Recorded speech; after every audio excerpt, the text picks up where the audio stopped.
and welcome to Paying for College 101, part of the 21st Century Scholar Success Program. Throughout this presentation, we will discuss why college is important and how to pay for it. We'll help you understand your 21st Century Scholarship and share with you the financial aid options that you may be eligible for.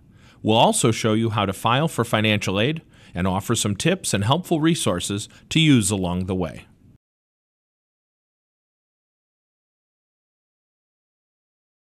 Let's begin by discussing the value of higher education, as well as talk about the costs and show you that with proper planning, you can be successful in high school, in college, and beyond. College can be expensive, but there are many resources available to help you.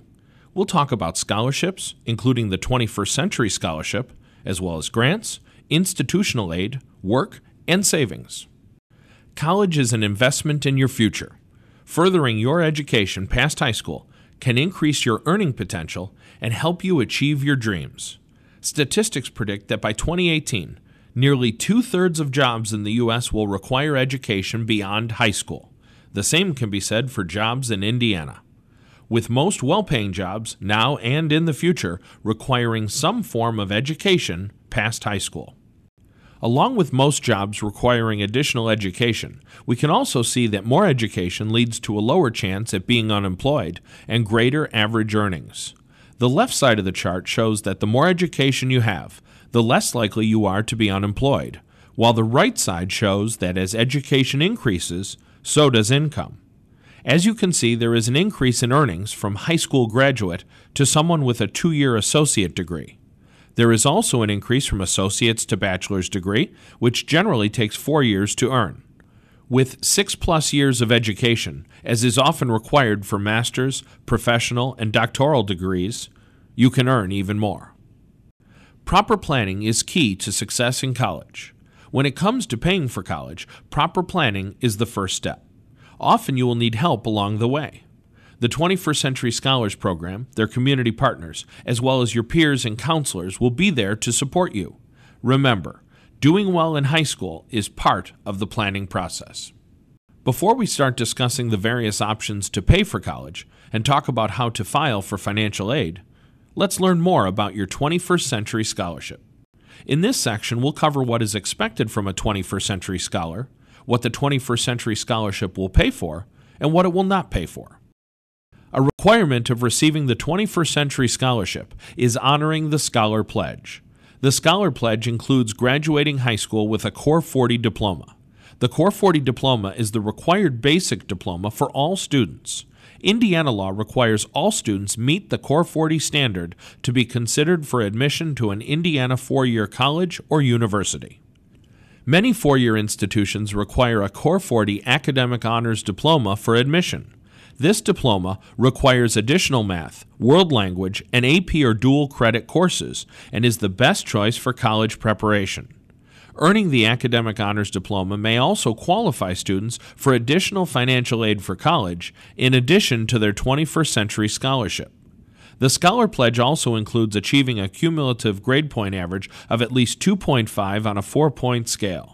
A cumulative GPA encompasses the grades you receive for all your classes throughout your years in high school. 21st Century Scholars also pledge not to use illegal drugs or alcohol or commit a crime or delinquent act, and apply for college admission and financial aid on time as a high school senior. Please note that you must be enrolled in college within 1 year of high school graduation. 21st Century Scholars must also complete 3 activities each year that will help them plan, prepare, and pay for college, as shown by the chart here. 21st Century Scholars not only start college, they graduate from college. With commitment, support, and good information along the way, each scholar can achieve this goal. This means that scholars have to ask good questions, take initiative, and work hard throughout high school and college. Keep in mind that scholars all over the state are in this with you. There will be opportunities to connect with other scholars at your school, statewide and regional events.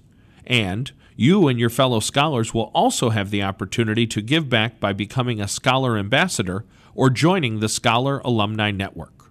The 21st Century Scholarship can be used at a variety of institutions. Before we discuss what the 21st Century Scholarship will pay for, let's take a look at some of the different types of institutions. Please note that the 21st Century Scholarship is only available to students attending an eligible Indiana college or university. If you would like to see a list of schools, please visit our scholars.in.gov website to see if the school you would like to attend is included. If you do not know which school you want to attend, this is a great place to learn more about the wonderful institutions available in Indiana. Let's get familiar with the definitions of various college costs as we discussed earlier. Perhaps the most common cost is tuition, which is the cost to attend classes. There are also regularly assessed fees that are associated with college. These are fees that are charged to all students. A non-mandatory fee is something that is not charged to all students, such as a parking fee or certain lab fees. Another cost associated with college is the cost of books and supplies. There is also the expense of housing and meals, which is known as room and board. Not every student will choose to live on campus, and not every campus has housing and meals available. Even so, it is something to think about when deciding where you will go and how to pay for college. The 21st Century Scholarship will pay for up to 4 years, 8 semesters, of tuition or a portion of tuition. Another important fact about your 21st Century Scholarship is that you have up to 8 years to use it. At a public school, the scholarship will cover undergraduate tuition and regularly assessed fees. At a private school, the scholarship will cover only a portion of the tuition and fees. Students who choose to attend proprietary schools will receive the same amount as if the student were to attend Ivy Tech Community College. Since every student won't choose to attend a traditional 4-year college or university, the 21st Century Scholarship also pays for schools that charge by credit hour, and the scholarship will cover a maximum of 15 credit hours per term.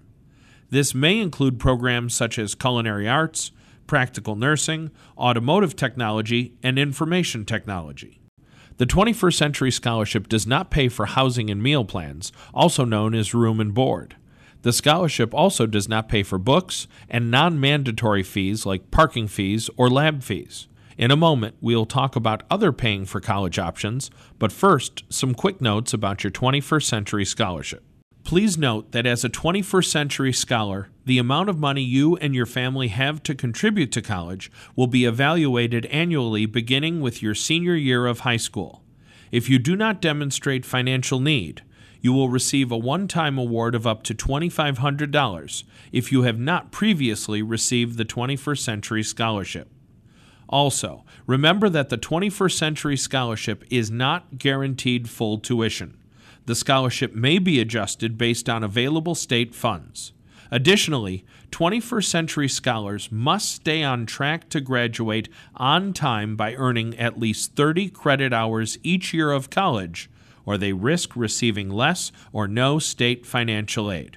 This makes being prepared to pay for college even more important. Let's begin Section 2, where we'll talk about the various financial aid options. The types of financial aid we will discuss include scholarships, grants, work study, work and savings, and loans. By learning about the various financial aid options, you can best put together your plan to pay for college. Scholarships are monetary awards that students are not required to pay back to the provider as long as they fulfill certain requirements, which vary based on the scholarship. There are many types of scholarships available to students for a variety of skills, talents, and accomplishments. Academic scholarships are generally based on your GPA or your score on a particular project or test. Athletic scholarships are given to students playing a particular sport at the college level. There are also scholarships for artists and musicians. You may be eligible for a creative scholarship if you have a particular talent in things like photography, songwriting, or dancing. Scholarships are available for students involved with community service projects. Many organizations and churches award scholarships based on a student's commitment to a specific community. There are also scholarships distributed to students based in part on the student's gender, race, ethnicity, religion, family's heritage, or sexual orientation. You can also find scholarships whose eligibility requirements are unique and uncommon. Perhaps you are a terrific duck caller, or you designed your prom dress or tux out of duct tape, or maybe you are tall. All of these characteristics and accomplishments can lead to scholarships. It is important to remember that there are some scholarship programs that award recipients based on just one characteristic or accomplishment. However, many look for more well-rounded students. This does not mean that you have to do everything. However, allow yourself to experience new endeavors and potential areas of interest. Also keep in mind that most scholarships have a separate application process and deadlines. Some may require interviews, letters of recommendation, or essays, so it is important to research and find out what you must do to apply for a scholarship and when the application is due. Grants are similar to scholarships in that they are money for college that doesn't have to be repaid. The federal Pell Grant and Indiana's Franco-Bannon Grant are two common examples of grants given out by the government. These are based on the student's expected family contribution, or EFC. The institution you are planning to attend may have additional grants available as well. Many of these grants are based on the amount of money a family has available to pay for college. The Purdue Promise and IU Covenant are examples of grants offered to some 21st century scholars to help cover the costs of college not paid for by the 21st Century Scholarship. The work-study program is another option to help pay for college. The federal work-study program allows students to work part-time to earn money to help pay for their education. The program will sometimes match you with a job related to your major. The state of Indiana's Earn Indiana program works to help students find jobs and paid internships. The program is designed to help match students and employers and give students professional experience and networking opportunities, readying them for a career after graduation. Both programs can be investigated as additional options to pay for college in combination with grants and scholarships. Some students may choose to find work and professional opportunities on their own. In addition to the work-study and Earn Indiana programs, students can generate savings and earn additional funds for college by working or interning at the local pool, a restaurant, government office, or accounting firm. Summer jobs are a great way to earn money for college. The key with working is remembering to save that money for college. The money you put in a savings account can earn interest and help you borrow less to pay for college. Work may also lead to meeting new people who you may be able to use as references for future jobs or scholarships. Loans may also be an option when paying for college. Remember, loans must be paid back with interest. If you are going to take out a loan, borrow only what you need. When considering loan options for college, please exhaust your federal options before considering private education loans. Federal loans offer benefits to borrowers not typically found in private loans. When investigating loan options, here are some questions you should ask before agreeing to the loan. You should always know the terms of a loan before you sign. These questions apply to more than just student loans. They can apply to a car loan or even a home loan. As we learn about the various types of aid available, you should also look at the costs of colleges and be able to compare several. Since the net cost of college can change for every individual, it is a good idea to compare the net price of those colleges. The net price is the school's cost of attendance minus grants and scholarships. The Indiana College Cost Estimator is a tool that allows students to estimate the net price to attend one or several institutions and help students compare college costs. For more information, go to learnmoreindiana.org/costs. Each college is also required to have their own net price calculator posted on the school's website, which can help you to compare your costs at several universities. Check out the Net Price Calculator Center at the link at the bottom of the page to easily find a specific college's net price calculator. Another tool that can help you compare college costs will come from the schools where you've been accepted. In the spring of your senior year, after you have filed a FAFSA, the colleges you've been accepted at will send an award letter which contains your financial aid award package. This package will contain the amounts of aid you'll be receiving from the various sources should you attend that college. Having award letters from multiple schools will allow you to do a cost comparison specific to you. Some schools use the shopping sheet shown here, while others may use different methods. By translating the information on your award letter onto a format like the shopping sheet, you can easily compare college costs between multiple colleges. Savings is an important part of paying for college. Making regular deposits into a college savings account will be beneficial when it comes time to pay for college. In high school and college, you can track your spending and take advantage of free things to help you maximize your savings. There are several types of accounts that can be used for college savings. You may want to open a regular savings account or investigate your options with a College Choice 529 college savings plan. The options all have advantages and disadvantages to be considered in your decision-making process. Now that you have more information on your 21st Century Scholarship and the various types of aid available, we should take a look at how to apply for financial aid. In this section, we'll talk about the FAFSA, or Free Application for Federal Student Aid, and provide information on how to get free help completing the FAFSA. We'll also discuss the 21st Century Scholars Affirmation Form. The FAFSA is the most important form when it comes to federal and state of Indiana aid. In order to be eligible for the federal programs, you must complete a FAFSA after January 1st of your senior year.